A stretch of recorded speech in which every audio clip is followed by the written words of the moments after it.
Señoras y señores, bienvenidos a Tiempos Modernos. Una de las figuras más importantes en la construcción de Occidente es la de Pablo de Tarso, San Pablo, para los cristianos. Un hombre esencial cuya comprensión del cristianismo fue clave para explicar la historia de nuestro mundo tal y como ha venido desarrollándose. Exceptuando la figura de Jesús de Nazaret, a la cual está obviamente ligado la de San Pablo, es seguramente la más importante de la historia del mundo occidental. Paradójicamente, su nombre, Paulus, significa pequeño, un adjetivo que por ningún concepto le describe. Reunió una naturaleza judía junto a su helenismo y su ciudadanía romana. Por lengua materna tenía el griego que hablaba sin semitismos. Pablo nació en Tarso, en la costa sur de Asia Menor, durante la segunda mitad de la primera década de nuestra era. Sería pues en torno a unos 15 años menor que Jesucristo. Sabemos que fue educado en Jerusalén, que fue discípulo de Gamaliel y que era fariseo y que persiguió a los cristianos, según parece, en ocasiones hasta la muerte. Se convirtió yendo hacia Damasco para continuar la persecución contra los seguidores de Jesús, cuando éste se le apareció en forma de visión resplandeciente. Desde entonces fue el apóstol de los gentiles, llevando la predicación fuera de los círculos judíos y concibiendo de un modo rotundo la universalidad del mensaje de la salvación. Fue en el Concilio de Jerusalén cuando impuso la inutilidad de las prácticas judías, no sin una fuerte oposición. Tuvo una controversia con Pedro, quien compartía el punto de vida de Pablo, lo que había rectificado ante la presión de los seguidores de Santiago, más insistentes en el judaísmo de la nueva fe. Llevó a cabo 3 grandes viajes misioneros, como él mismo dijo: en peligro de muerte he estado muchas veces. 5 veces recibí de los judíos 40 azotes menos 1. 3 veces fui azotado con varas. 1 vez fui apedreado. 3 veces naufragué. 1 día y 1 noche pasé en el abismo. Viajes frecuentes, peligros de salteadores, de los de mi raza, de los gentiles, peligros en la ciudad, en despoblado, peligros en el mar, peligros entre falsos hermanos, trabajos y fatigas, noches sin dormir, muchas veces hambre y sed, muchos días sin comer, frío y desnudez. San Pablo es el autor de algunos de los más antiguos textos cristianos. Gracias a sus epístolas conocemos, junto a los Hechos de los Apóstoles, la vida en las comunidades cristianas primitivas. El propio conocimiento paulino se basa en 2 fuentes: sus cartas seguras y los Hechos de los Apóstoles. Hoy se considera que la mitad de las cartas que les son atribuidas serían propiamente suyas y la otra mitad de sus discípulos. En cualquier caso, las cartas son de una enorme hondura teológica que dejará una impronta imborrable en la fe cristiana. Apresado en Jerusalén, fue enviado por el gobernador romano a la capital del imperio, ya que Pablo había apelado al César, en donde permaneció preso 2 años. Aunque no se conoce con exactitud lo que acaeció tras su estancia en la cárcel, hay coincidencia en que su muerte se produjo por decapitación y como martirio por su condición de cristiano, probablemente en torno al año 58 o quizá el 60. Para hablar de San Pablo tenemos hoy a don Luis Antequera. No se me ocurre nadie mejor para hablar de San Pablo y de otras cosas, por cierto, que don Luis Antequera, entre otras razones porque es autor de este libro de Saulo a Paulo, el rabino que se cayó del caballo. Un magnífico libro en el que ustedes, si quieren saber de verdad y con hondura lo que fue San Pablo, lo que dijo San Pablo y lo que quería decir San Pablo, desde luego lo van a encontrar aquí, abordando además los temas más polémicos, en fin, de los que ha sido, vamos a decir así, acusado, o de las cuestiones que se le han imputado a don Luis. Muy buenas noches. Muy buenas noches, Fernando. Un placer volver a estar en tu programa. Exacto, porque no es la primera vez que está en el programa, puesto que hace un tiempo hicimos uno sobre la historicidad de los evangelios, sí, con un formato mucho más amplio en tiempo y en personal, pero efectivamente no es la primera vez. Bueno, tenemos que empezar situando a San Pablo, a Pablo de Tarso, en la historia, en cómo fue. Era un judío de la diáspora, como tantos otros judíos, y como tantos otros judíos también, un judío helenizado. Así es, y cuando hablamos de un judío de la diáspora, esto lo que quiere decir en este momento en el que nace y vive San Pablo, es que los judíos han nacido para vivir en la diáspora. Los judíos se expanden por todo el imperio. En todo momento, ten en cuenta que la ciudad más importante por número de judíos en el momento en que nace Jesús, que nace San Pablo, no es Jerusalén, ni Nazaret, ni Belén, es probablemente Alejandría. Otra muy importante es Antioquía. Es decir, los judíos en ningún momento han hecho ascos a traspasar lo que son sus fronteras naturales. Si hablamos de las diásporas obligadas, entonces tenemos que hablar de las que se producen a partir del año 70, cuando Tito destruye el templo, y sobre todo en el año 135, cuando Adriano destruye definitivamente Jerusalén y prohíbe la presencia de judíos en esa ciudad. pero evidentemente los judíos están repartidos por todo el imperio, también en Roma, y desde ese punto de vista Pablo es efectivamente un judío de la diáspora y muy helenizado, como muy bien habéis dicho en la presentación, habla un perfecto griego sin semitismos, como habéis dicho. Bueno, Pablo, dentro del judaísmo, había distintas corrientes porque estaba muy lejos de ser algo homogéneo, como a veces hablamos de los judíos en general o del judaísmo de una forma, pues eso, excesivamente generalista. Pablo era discípulo de Gamaliel, era fariseo. Y el fariseísmo, pese a lo que también muchas veces se cree, es en muchos aspectos la corriente más cercana a lo que luego será el cristianismo. Sin duda. De hecho, dentro del propio judaísmo, las diferencias entre los saduceos y los fariseos son enormes, fundamentalmente en cuanto a la pervivencia del alma humana, la creencia en la vida en el más allá. Se puede hablar en los tiempos en los que vive Pablo de 4 grandes doctrinas dentro de lo que es el judaísmo más patriótico, más cercano a Jerusalén. Se puede hablar de saduceos, de fariseos, de esenios y de celotes. Los celotes, en definitiva, no son otra cosa que una corriente militar, quizás de los fariseos más que de otra cosa, pero los esenios están alejados de lo que es la vida urbana, viven en el desierto, forman pequeñas comunidades de tipo eremitas. Casi como monjes, por ejemplo. Efectivamente.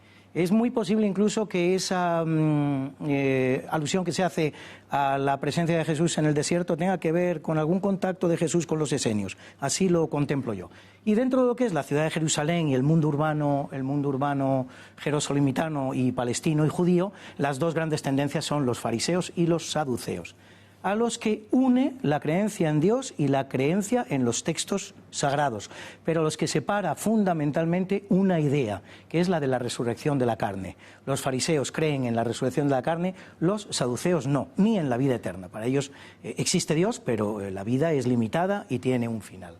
Efectivamente, como tú has dicho, muy bien, el grupo de los fariseos es un grupo muy cercano a los cristianos, aunque todo es verdad que los 4 evangelios están planteados desde una aversión definitiva entre los seguidores de Jesús y los fariseos, es un poco la estructura que siguen los evangelios, es decir, el pensamiento de Jesús va emergiendo, va emanando a través de las discusiones que tiene con los fariseos. Esos fariseos son de los grupos judíos los que más cercanos están a los cristianos, y de hecho cuando desaparezca Jesús de la tierra, del mundo, serán muchos los fariseos que engrosen las filas cristianas, entre los cuales Pablo. Bueno, yendo directamente precisamente a Pablo, hay distintas hipótesis modernamente acerca de cómo fue, digamos, la revelación que tuvo lugar camino de Damasco por parte de Jesús cuando se le aparece a ¿Sí, Pablo, que iba en persecución además de los cristianos, seguía, digamos, encelado contra los cristianos, aquella frase de Saulo, ¿por qué me persigues? Y bueno, se han ofrecido distintas hipótesis al respecto, porque el relato también ofrece algunas variantes según las alusiones que se hace a él, ¿no? Pero en mi opinión, desde luego se ha abusado de unas interpretaciones, pues en ocasiones descabelladas, ¿no? ¿Cómo pudo ser, en opinión de don Luis Antequera? Bueno, vamos a ver, esto evidentemente vivimos un momento histórico en que toda interpretación que se haga sobre los hechos que relatan los textos canónicos, cuanto más disparatada sea, pues más posibilidades tiene de tener éxito.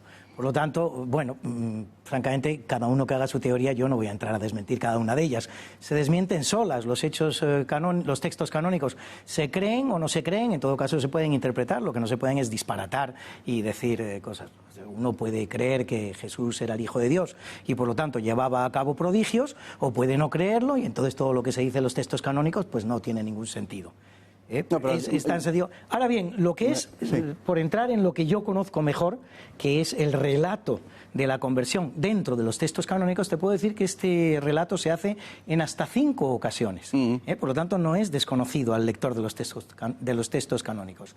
San Lucas lo relata 3 veces en los Hechos de los Apóstoles, y San Pablo en sus cartas se refiere a ello en otras 2 ocasiones. Se puede decir que es casi el episodio más mencionado de todos los textos canónicos, la conversión de Pablo. Curiosidades, particularidades de esta conversión. Bueno, el famoso caballo, que da lugar a esa frase tan bonita de se cayó del caballo, que significa descubrir la verdad de algo, salir de un determinado desengaño. ¿Existió caballo o no existió caballo? Lo cierto es que los textos canónicos en ninguna de las 5 ocasiones mencionan el famoso caballo. que San Pablo iba a caballo es algo muy viable, plausible, está en el momento cumbre de su actuación como policía anticristiana, lleva incluso una patrulla, una escolta, así que lo más viable, hace largos viajes a Damasco, a otros sitios buscando, a Antioquía, a tantos sitios buscando cristianos, por lo tanto es absolutamente aceptable que iba a caballo, o por lo menos a camello o dromedario, debía llevar un medio de transporte. Pero no se cita, es curioso. Otra particularidad que tiene el relato que hace San Lucas de la conversión de San Pablo es lo que se refiere a aquellos que están alrededor de San Pablo. Porque la conversión de San Pablo más o menos sí la relata de una manera que siempre es la misma, pero por lo que hace a los que le rodean, en una ocasión ven una luz, en otra ocasión oyen un sonido y en otra ocasión ven una luz y oyen un sonido.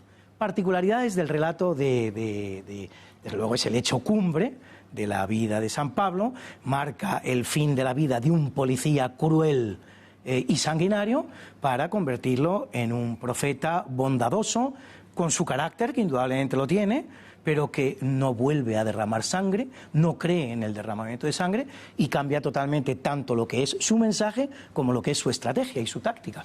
Y para convertirse además en el abanderado de la universalidad del mensaje de Cristo, de Jesús de Nazaret, que era algo que provocaba enormes tensiones en el seno de la comunidad cristiana y que llevó a Pablo en distintas ocasiones a defender una cosa y la contraria, sí, por decirlo de alguna manera. Como a todos, lógicamente con nuestras contradicciones, ¿no?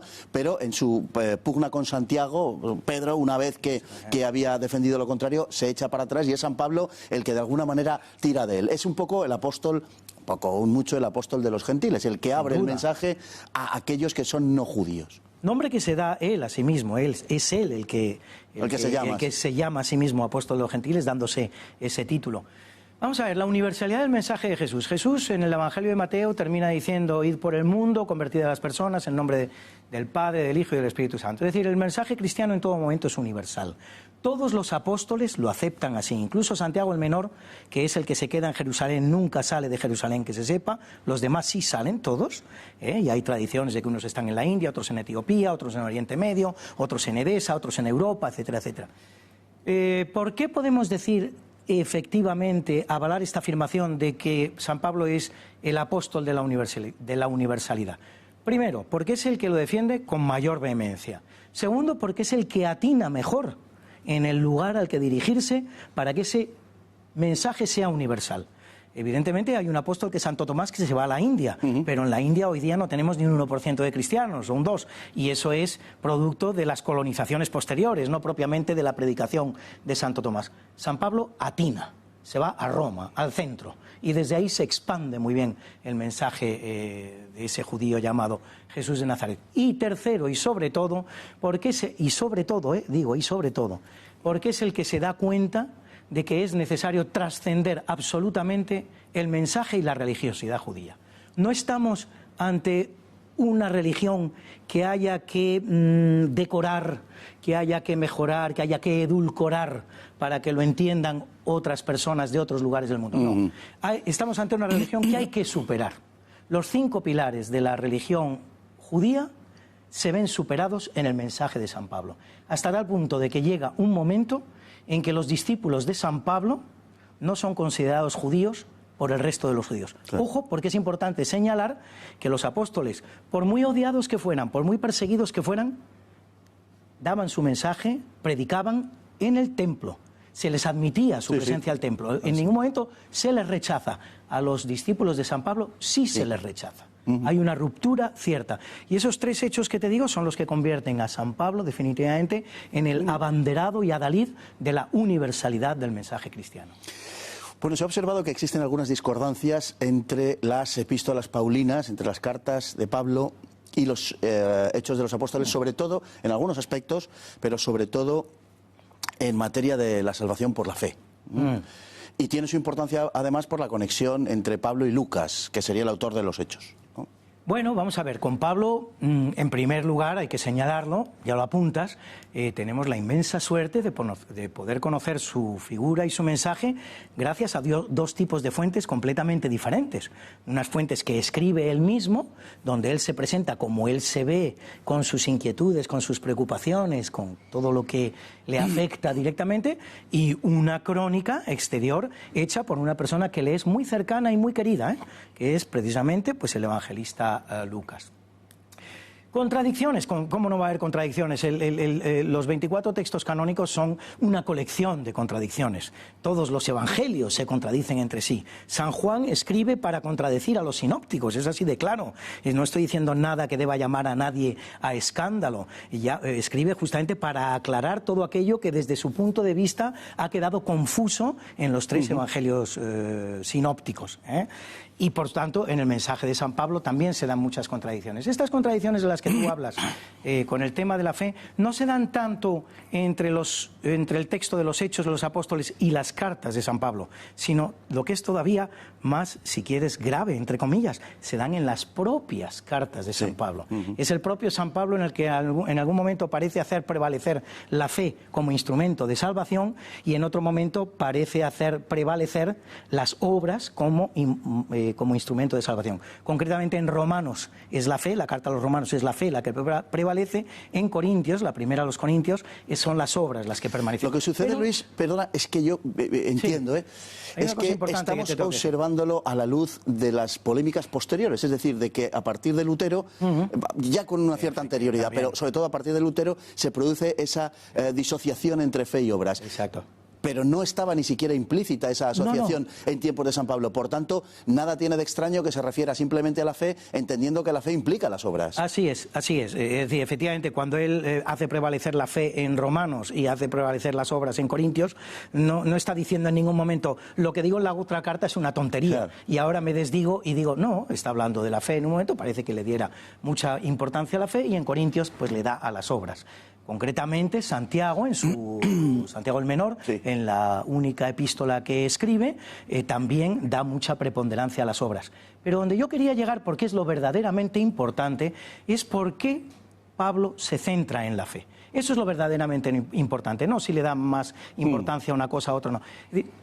Pablo se centra en la fe porque es donde él encuentra el aval de la superación de la ley. Él tiene que superar la ley judía. Claro. Para él la ley judía está caduca. No vale para el mensaje que él va a transmitir a las nuevas comunidades cristianas. ¿Y con qué lo supera? Con la fe. La fe que le había sido dado a Abraham. Abraham es el primero de los judíos, el primer elegido por Dios. Por lo tanto, no tenía ley, porque la ley se emite a partir de ese momento. Y entonces es cuando Pablo se pregunta, ¿por qué fue elegido Abraham? ¿Fue elegido por la ley? No, porque la ley no existía. Fue elegido por la fe. Luego, la fe es lo realmente importante, es lo que nos debe convertir en cristianos. Esto es lo realmente importante. Como tú muy bien has dicho, esa sincronía, ese debate que existe entre la fe y las obras es algo muy posterior del siglo XIX. Claro, intentar interpretar los hechos que han ocurrido 18, 19, 20 siglos después a la luz de lo que escribió San Pablo es algo muy cruel, muy injusto, anacrónico, ahistórico, no se puede hacer así. No ayuda a entender la historia. Con San Pablo se ha hecho mucho. Nos queda poco tiempo, pero hay un tema que siempre planea y que probablemente nunca podamos resolver del todo. No lo sé, a lo mejor don Luis nos sorprende. San Pablo en Hispania.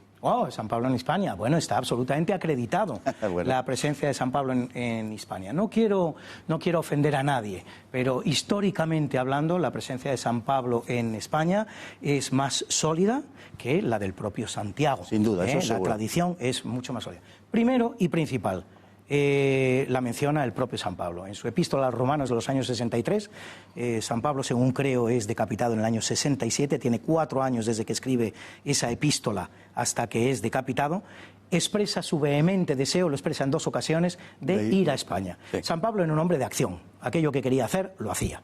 Por si esto fuera poco, existe una acendrada tradición de la presencia de San Pablo en España en la parte de Cataluña. Incluso Tarragona, la patrona es Santa Tecla, que es la compañera en muchos de los viajes de San Pablo. La tradición existe. Por si esto fuera poco, son no pocos los autores de la patrística que se refieren a esta presencia de San Pablo en España. San Cipriano, por ejemplo, es uno de ellos.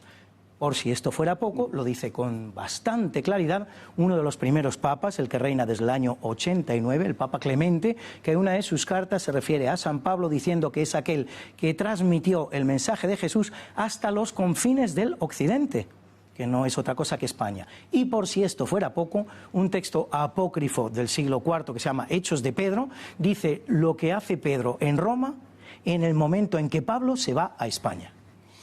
En 30 segundos, hay un par de cuestiones polémicas a la luz de lo que hoy sabemos y de lo que hoy creemos en torno a San Pablo, la esclavitud y las mujeres. Sí.